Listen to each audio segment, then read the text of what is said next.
Grand Theft Auto Liberty City Stories for the PlayStation 2 is kind of a weird case. The game was actually released first on the PSP back in October, so it's really kind of the first case of a game going from the PSP to the PlayStation 2. There haven't really been too many changes made, so if you've played the PSP version of the game, you're pretty much done. You don't need to go back and play this PS2 version.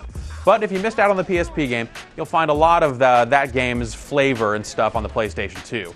Unfortunately, when you can actually compare it directly to games like Grand Theft Auto San Andreas and the other main GTA games, this game's problems stand out pretty dramatically. Of course, all that's offset by a budget price, so that helps. Liberty City Stories tells the story of a guy named Tony Cipriani. He's your typical kind of mobster, mid-level guy working for the Leones.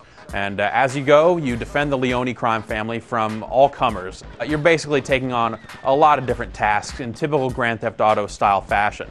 The missions, however, were originally designed for the PSP, and they're actually a lot shorter than what you've come to expect from the more recent Grand Theft Auto games. You won't find these big, epic, multi-part missions here. It's generally, pick up a car, drive it someplace, go kill a guy, get his phone, bring it back to somewhere else. Real kind of basic stuff. The other big problem with Liberty City Stories actually has nothing to do with its roots as a PSP game, but more has to do with its roots as kind of a side story to the main GTA games. You really don't get the feeling that as much attention was paid to putting the characters into interesting situations, and the game wasn't really written with a whole lot of depth to it. So the characters aren't really likable, they aren't really that interesting, and the story just kind of goes nowhere. There are a few blown chances here and there. Eventually you kind of become a made man and go rise through the ranks in the mafia. But this is just treated with like a cutscene that just kind of fades out and fades back up with you wearing different clothes. It's not going as far as you would expect like a major event in the main character's life to go.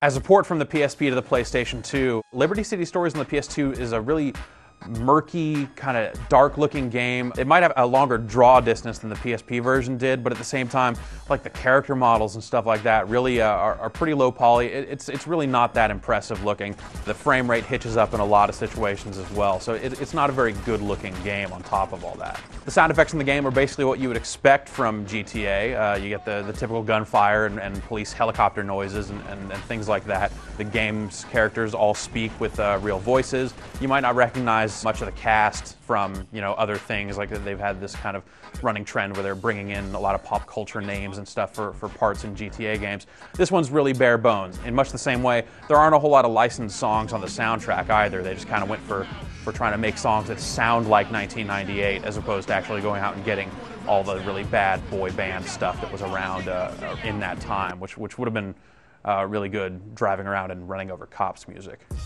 All things considered, GTA Liberty City Stories is a good game, and it's largely due to its budget price. That really helps you overlook a lot of the game's problems. But again, if you've played it on the PSP, there's really no need to go back to it. This is effectively the same game with the multiplayer stuff stripped out.